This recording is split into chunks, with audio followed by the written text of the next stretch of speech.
ধন্যবাদ দেব আমাদের কর্ণধার বাবু সহ দাসপুর সাহিত্য সংসদে যারা আছে।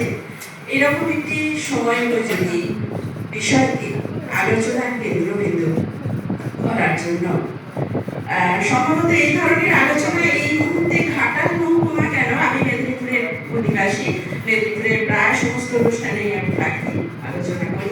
এই বিষয়টি কিন্তু সত্যি অভিনব, এর জন্য অবশ্যই সাধুবাদ প্রাপ্য। আমি অবশ্যই অকুণ্ঠ প্রশংসা করি এই বিষয়টিকে নির্বাচন করার জন্য সাহিত্য সংসদ সাংস্কৃতিক কমিটিকে। অবশ্যই হাততালি দরকার। হয়তো এখান থেকে এটি পথ প্রদর্শক, এর পরে হয়তো অন্য কোথাও আলোচনা হবে, কিন্তু প্রথম আলোচনা আমার মনে হয় এখান থেকেই হলো। যাই হোক, আমরা অনুগল্প, স্যার অনেক কিছু বলেছেন, আমি স্যারের সূত্র ধরেই শুরু করছি। অ্যাকচুয়ালি আমরা যদি একটু ভেবে দেখি, গল্প জিনিসটা এজ ওল্ড, যতদিন মানুষ কথা বলতে শিখেছে ততদিন গল্প আছে। মানুষ গল্প বলতে ভালোবাসে, গল্প শুনতে ভালোবাসে। আর যবে থেকে গুটেনবার্গের ছাপাখানা আবিষ্কার হয়েছে তবে থেকে মানুষ পড়তে ভালোবাসে এবং লিখতে ভালোবাসে। ঠাকুরদাদার ঝুলি, ঠাকুরমার ঝুলি তো গল্পেই ভরা, রামায়ণ মহাভারত গল্পে ভরা, ইলিয়াড ওডিসি, বাইবেল, যাই বলি না কেন সারা পৃথিবীতেই গল্প এমন একটি জিনিস যেটি জীবনের সঙ্গে ওতপ্রোতভাবে জড়িত। প্রতিদিনই একটু ভেবে দেখুন, প্রতিদিনই আমাদের জীবনে কিন্তু একটু করে নতুন গল্প তৈরি হয়। সুতরাং গল্প আর জীবন একেবারে একটি পাতার এপিঠ আর ওপিঠ। তবে এখানে আলোচনা অনুগল্প। অনু জিনিসটা এতেই তো আমরা পৌঁছে গেছি। এখন তো এটাই আমাদের ভবিতব্য বর্তমান পরিস্থিতিতে। সবকিছুই তো অনু। খেলা 60 থেকে 50 ওভার, এখন T20। উপন্যাস থেকে উপন্যাসম হয়েছে, তারপরে বড় গল্প হয়েছে, ছোট গল্প হয়েছে, অনুগল্প। যৌথ পরিবার নেমে গেছে, সেখানেও এখন অনুপরিবার। তো সব দিকে যদি দেখি, আমাদের জীবনটা কিন্তু অনুতে এসে ঠেকেছে। এটা একটি বিবর্তনের ধারা। আমরাও তো বিবর্তনের পথ ধরেই এসে পৌঁছেছি। ডারউইনের বিবর্তনবাদ এর ফলস্বরূপই আমরা নিজেদেরকে চিনতে পেরেছি। সুতরাং সেই বিবর্তন উপন্যাস থেকে বড় গল্প থেকে অনুগল্পে এসে পৌঁছবে, এটা আমাদের বিষয়। ব্যাপারটা হচ্ছে অনুগল্পের সঙ্গে আমাদেরকে অ্যাডজাস্ট করে নিতে হবে।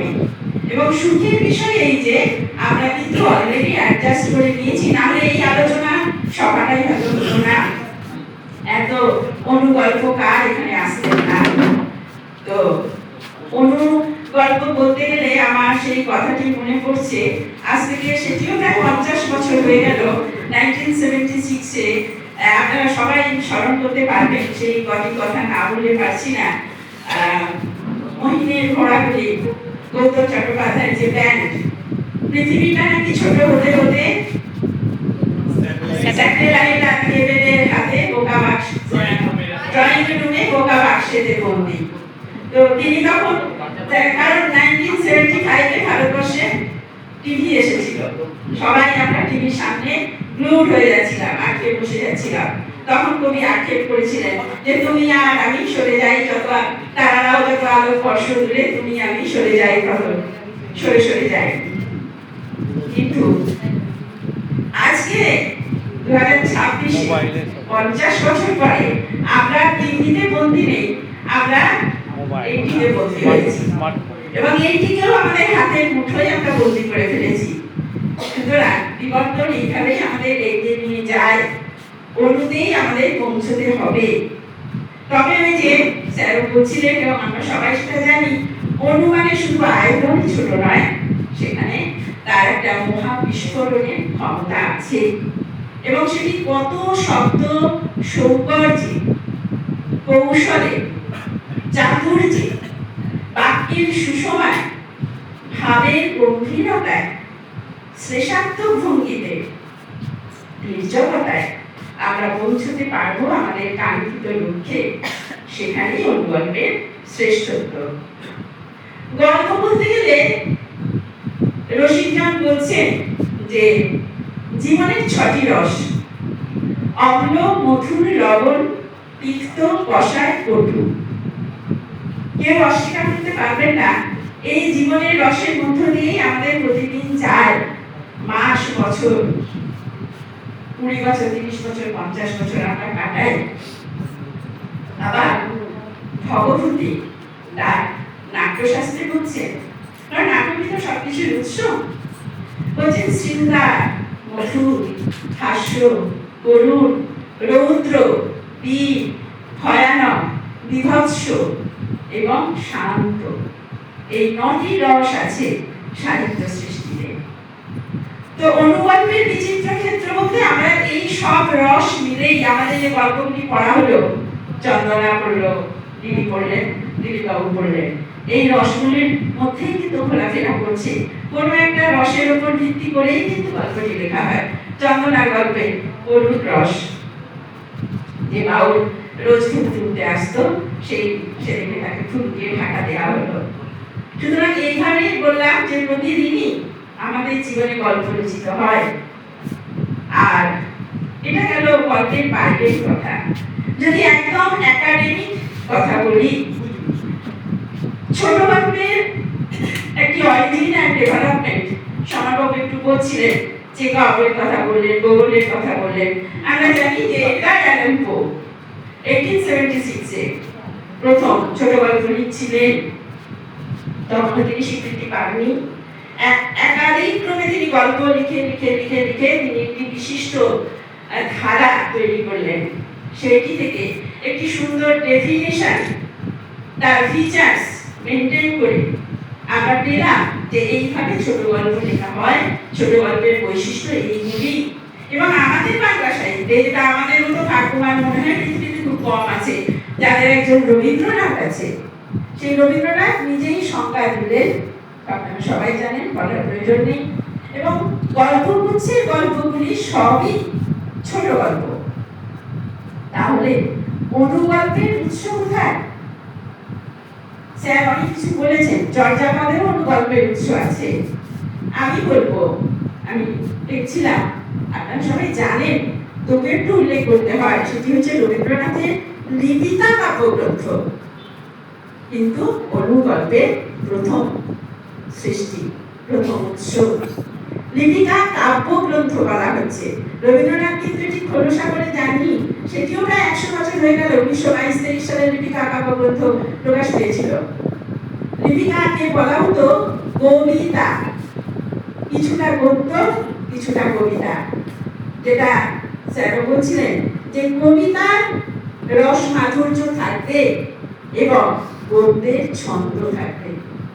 লিপিকা কাব্যগ্রন্থের মোটামুটি 34-37টি গল্প আছে। একটি বলে আপনারা সবাই ধরে ফেলতে পারবেন, খুব জনপ্রিয় বিদূষক গল্পটি।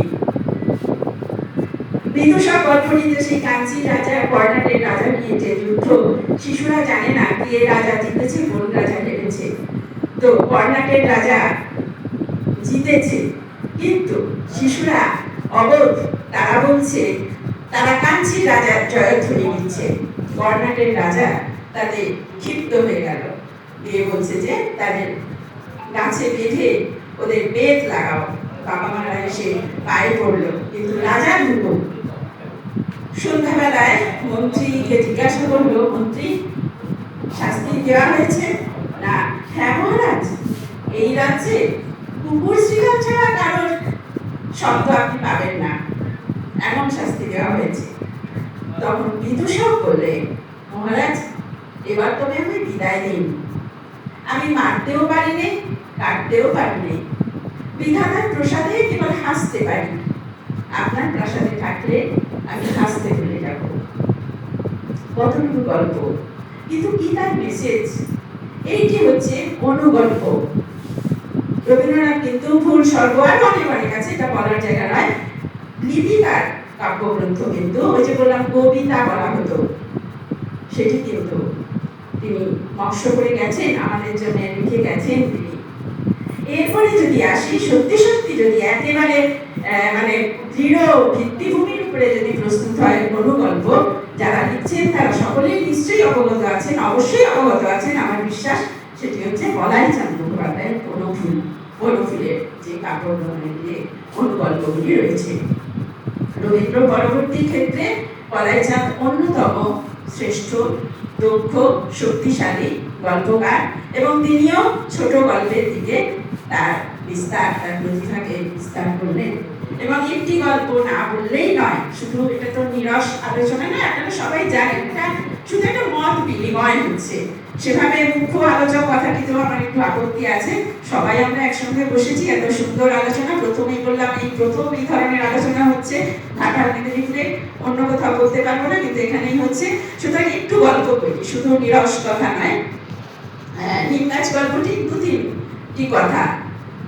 বাড়ির উঠোনে একটি নিম গাছ আছে, সবাই আসে, কেউ ছাদ তোলে, কেউ ডাল ভাঙে, কেউ পাতা তুলে নিয়ে গিয়ে বেগুন দিয়ে ভেজে খায়। সবাই বলে নিম গাছটার ছাল কেউ দা ভাজা চুলকানিতে লাগায়। কবিরাজরা বলে থাক গাছটি কেটো না, বিজ্ঞজনেরা বলে নিম গাছের খাওয়া খুব ভালো, গাছটি কাটেও না, কিন্তু তাকে যত্নও করে না, সব আবর্জনা সেই গাছটির গোড়ায় গিয়ে ফেলে দেয়। একদিন কি মানুষ এলো, সে গাছটিকে দেখলো প্রাণ ধরে, তার ফুল দেখলো, তার পাতা দেখলো, তার মসৃণ ডাল দেখলো। ফুলগুলো দেখে মনে হলো যেন নক্ষত্র নেমে এসেছে সবুজ সাগরে। তারপরে সে চলে গেল। সে কবিরাজ নয়, সে কবি। নিম গাছটি মনে হলো যদি তার সঙ্গে চলে যেতে পারতাম, কিন্তু তার উপায় নেই, তার শিকড় গভীরে ঢুকে গেছে, তাকে সেখানে থাকতেই হলো। শেষ লাইনটি হচ্ছে, ওদের বাড়ির গৃহকর্ম নিপুণা লক্ষ্মী বউটিরও একই দশা। তাহলে কোথায় শুরু হলো নিম গাছ, কোথায় চলে এলো বাড়ির বধূটির কথা। ক্লাস ফিকশন, অনুগল্পকে বলা হয় ইংরেজিতে ক্লাস ফিকশন। অর্থাৎ এইখানে কিন্তু যে কোনো আপনারা বিশিষ্টজন আছেন যাদের লেখনী সচল, এই ছোট অনুগল্প থেকে কিন্তু আপনি উপন্যাস তৈরি করতে পারেন। অনুগল্প হবে সেই বৈশিষ্ট্য সম্পন্ন যাদের উপন্যাসের রসদ লুকিয়ে থাকবে। ওই যে লোকটি চলে গেল, সে তো কিছু রেখে গেল। কি রেখে গেল? তার মন রেখে গেল। সেই মনটি কে ধরতে পারলো? গৃহকর্ম নিপুণা নীরব বউটি ধরতে পারলো, আর ধরতে পারলো নিম গাছটি। সুতরাং এখান থেকে আমরা কিন্তু একটা উপন্যাস তৈরি করতে পারি। এই হচ্ছে অনুগল্প। আপনারা যারা লিখছেন প্রত্যেকের অনুগল্প অত্যন্ত বলিষ্ঠ। মাত্র 6 শব্দে একটি অনুগল্প লেখা হয়েছে ইংরেজি সাহিত্যে, আর্নেস্ট হেমিংওয়ের লেখা। গল্পটির নাম ওয়ার, যুদ্ধ। একটু বলি, বাংলা বলে কত সোজা। Baby shoes for sale, baby shoes never old. বিক্রির জন্য শিশুর জুতো কখনো করা হয়নি।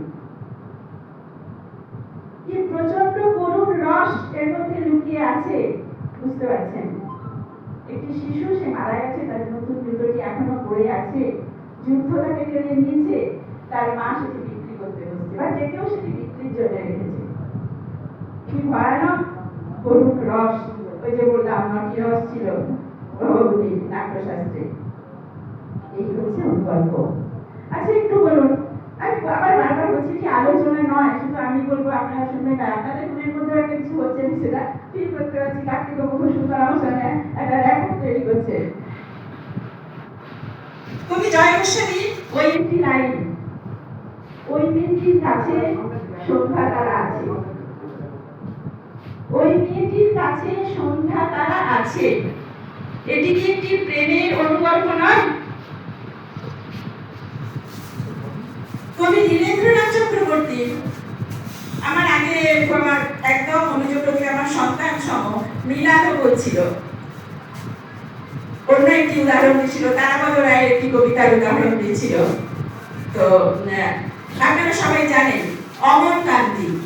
মনে করে দেখুন, যে অমর কান্তি রোদ্দুর হতে চেয়েছিল, সে আজকে একটা অন্ধকার ছাপাখানায় কাজ করে। অমর কান্তি রোদ্দুর হতে পারেনি, এই অমরকান্তিক একটি অনুগল্প নয়, আপনারা যারা দেখেন অনুগল্প, আমরা যারা দেখি, আমাদেরকে এগুলো ক্রমাগত হন্ট করে। কিন্তু এই হচ্ছে অনুগল্পের শক্তি। আরেকটি বলি, বেশিক্ষণ নেই মনে হয়, একটু ইংরেজির একটি বলি, রবার্ট ব্রাউনিং এর একটি কবিতা কয়েকটি লাইন বলছি। একটু প্রেক্ষিতটি বলে দিই। একজন ভদ্রলোক, তার প্রথম স্ত্রী গত হয়েছেন, দ্বিতীয় বিবাহ করবেন, নিজেই সম্বন্ধ করছেন। সম্বন্ধ করার জন্য বাড়িতে অন্য যারা বিয়ে দেবে সেই ভদ্রলোকের সঙ্গে তাদের কন্যা, তারা এসেছে এই বাড়িতে। তো ঘুরে ঘুরে দেখাচ্ছেন, তিনি নিজেই দেখাচ্ছেন, এবং তিনি খুব শিল্প অনুরাগী। এইটা তিনি হাইলাইট করতে চান যে তিনি খুব শিল্প অনুরাগী। তো সেই ভদ্রলোক জিজ্ঞাসা করছেন যে একটা ছবি রেখে দেওয়ালে, যে হুজ পিকচার ইজ দিস। তখন ভদ্রলোক বলছেন, আগে একটু বলে নিই তারপরে বলে দিচ্ছি, I command and all her smile stopped. She is beautifully painted on the wall. আমি আদেশ করলাম, তার সব হাসি মিলিয়ে গেল, সে এখন সুন্দরভাবে দেওয়ালে আঁকা আছে। মাত্র এই কটি কথা। অভিনেত্রীটি, অর্থাৎ তিনি একজন এমন সংসারের কর্তা যে তিনি আদেশ করলেন তার স্ত্রীর মৃত্যু হলো বা হত্যা হলো বা খুন হলো। পরের বারে যখন তিনি বিয়ে করছেন, তাদের দেখাচ্ছেন যে তাকে কিন্তু, কারণ তিনি শিল্প অনুরাগী, তিনি সুন্দর করে স্ত্রীর ছবিটি দেওয়ালে আঁকিয়ে রেখেছেন। I command and all her smile stopped. She is beautifully painted on the wall. এটা হচ্ছে অনুগল্প। এছাড়াও আমি ওই দিক থেকে যদি একেবারে একদম আমাদের এই আজকের দিনে যদি চলে আসি, প্রচুর বুদ্ধ, আমরা জানি মহাশ্বেতা দেবী, আশাপূর্ণা দেবী, সঞ্জীব চট্টোপাধ্যায়ের অসাধারণ গল্পগুলো রয়েছে হাসির মোড়কে। তার স্যার যেটা বলছিলেন যে উপন্যাসের ভেতরেও আছে। লোটা কম্বল উপন্যাস যদি আপনারা পড়ে থাকেন, দেখবেন প্রতি 3 পাতা অন্তর একটা করে অনুগল্প আছে সেখানে। সাম্প্রতিক বর্তমান সাহিত্য, বর্তমান পত্রিকায় ধারাবাহিকভাবে বেরোলো আমি এবং আমি, সঞ্জীব চট্টোপাধ্যায় একটি ধারাবাহিক লেখা। তার প্রত্যেক পাতাতেই আপনি যদি মন দিয়ে পড়েন, দেখবেন একটি করে অনুগল্পের রসদ আছে, অনুগল্প আছে সেখানে। ফ্ল্যাশ ফিকশন, অর্থাৎ একটা নির্দিষ্ট সময়ের ঝলকটা সেখান থেকে আমরা তুলে নিতে পারি। আমি আর দুটি গল্প বলে শেষ করবো। একেবারে আধুনিক সময়ে আমরা জানি খুব পরিচিত স্বপ্নময় চক্রবর্তী, যিনি পানির হাতের ওপর পানি এই উপন্যাসের জন্য একাডেমি পুরস্কার পেলেন, এবং প্রচিত গুপ্ত তো অসাধারণ একজন গল্পকার। এবং এটা ঠিক পুলকজি বলছিলেন যে, সেটা আমিও ফিল করি বা আপনারা অনেকেই ফিল করবেন অবশ্যই, যে বড় বড় সাহিত্য গোষ্ঠী যেটি বর্তমানে পশ্চিমবঙ্গের সাহিত্য ক্ষেত্রটিকে পরিচালনা করেন অজান্তে বা রীতিমত, আমি জানি না, তারা কিন্তু গল্প, এই ছোট গল্প, অনুগল্পকে এখনো সেরকম স্বীকৃতি দেননি। এটাও ঠিক, ছোট গল্প কিন্তু তেমন ভাবে স্বীকৃতি পেত না। তাকেও কিন্তু লড়াই করে ছোট গল্পের সাহিত্যের অঙ্গনে, বিশেষ করে একাডেমিক ক্ষেত্রে শর্ট স্টোরি কিন্তু অনেকটা পরে সিলেবাসে অন্তর্ভুক্ত হয়েছে। শুনুন, সবাইকে তো প্রথম থেকে একটু লড়াই করতেই হয়। তো আনন্দবাজার পত্রিকা কিন্তু সেইভাবে ছোট গল্পকে সাপোর্ট করে না। শুধু, আমি দীর্ঘদিনের পাঠক, শুধু গত 2024 সালের ডিসেম্বর মাসের শেষ রবিবার এবং 25 সালের জানুয়ারি মাসের প্রথম রবিবার পরপর 12টি ছোট গল্প, অনুগল্প ওরা প্রকাশ করেছিল।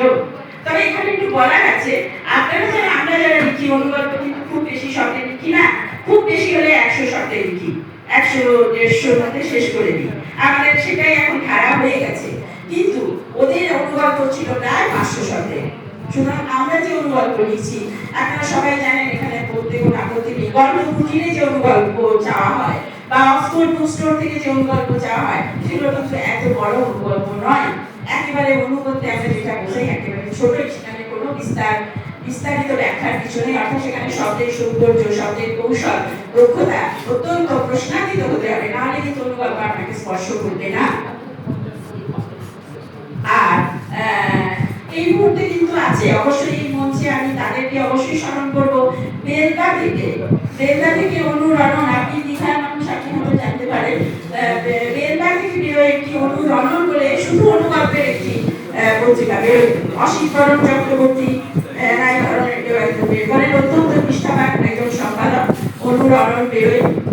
হাওড়া জেলার মুন্সিরহাট থেকে কৌশিক চীনা বলে একজন ভদ্রলোক আছেন, তিনি সম্প্রতি আমাকে পাঠিয়েছেন 50টি শব্দে 50টি গল্প। 50টি শব্দে 50টি গল্প তিনি লিখছেন। আপনি তো আছেন, আমার পাশেই তো রয়েছেন মঙ্গল প্রসাদ বাবু। তো এইভাবে কিন্তু অনুগল্পের জয়যাত্রা চলছে। আর দুটি কথা বলে শেষ করি, যেগুলো না বললে না, সেটি হচ্ছে প্রচিত উত্তর একটি কথা আর একটি গল্প, আর স্বপ্নময় চক্রবর্তী, যেহেতু কথা দিয়েই হচ্ছে আলোচনা। তো দুটি গল্পের আছে। স্বপ্নময় চক্রবর্তীর গল্পটির নাম কথা। বনগালকারে আমি রোজই দেখি একজন ভদ্রলোক, একজন ভদ্রমহিলা পাশাপাশি বসে থাকেন, বয়স প্রায় 60 ছুঁই। দুজনেই ব্যাগ থেকে বই বের করে পড়েন। একটা নির্দিষ্ট সময়ের পরে স্টেশন এসে গেলে ভদ্রমহিলা বইটি বন্ধ করে ব্যাগে ঢুকিয়ে দিয়ে পাশের লোকটিকে বলেন, এসে গেলাম, উঠি তাহলে, কার কথা হবে। ভদ্রলোক তার দিকে তাকিয়ে, বই থেকে চোখ তুলে তার দিকে তাকিয়ে বলেন, হ্যাঁ, কার আবার কথা হবে। এটি একটি গল্প। এর ভেতরের রস পাঠককে অনুভব করতে হবে। আরেকটি বলি, প্রচিত উত্তর একটি গল্প। গল্পটির নাম কঠিন কথা। একটি ছেলে, একটি মেয়ে তাদের প্রেমের একেবারে শেষ পর্যায়ে পৌঁছে গেছে। মেয়েটি ভাবছে যে এত সাদাসিধে ভুলে থাকা ছেলেটির সঙ্গে প্রেম করা যায়, কিন্তু বিয়ে করে সংসারী হওয়া যাবে না, স্বামী হওয়ার যোগ্যতা কার নেই, আজকে তাকে আমাকে বলে দিতেই হবে কথাটা। ছেলেটিকে ডেকে নিয়ে কোথাও একটা সে যাচ্ছে, পাশাপাশি দুজন যাচ্ছে। ছেলেটি বলে উঠল, তুমি আমায় আজকে মনে হয় কিছু কথা বলবে। কি কথা বলবে সেটা আমি জানি, গত 6 মাস ধরেই আমি আন্দাজ করতে পারছি। সেদিন তোমাকে অন্য আরেকজনের সঙ্গে খুব হাসাহাসি করে গাড়িতে যাচ্ছিলে, আমি সেটা দেখার পরে আর তোমার এই ব্যবহারে আমি বুঝতে পারছিলাম। তুমি যে কথাই বলো না কেন, চলো আজকে শেষবারের মতো প্রথম যেখানে গেছিলাম সেখানে যাব। প্রথম দিন তুমি আমার প্রথম চুম্বক দিয়েছিলে, আজকে আমি শেষ চুম্বকটি দেব। মেয়েটির কঠিন কথা হারিয়ে গেল। বলল, ওসব থাক, বাড়ি দিয়ে হবে, এখন চলো হাত ধরা টুকরি করে হাঁটি। এই হলো অনুগল্প। আমরাও হাত ধরা করে হাঁটি অনুগল্পের সঙ্গে। অনেক অনেক ধন্যবাদ শোনার জন্য। ভালো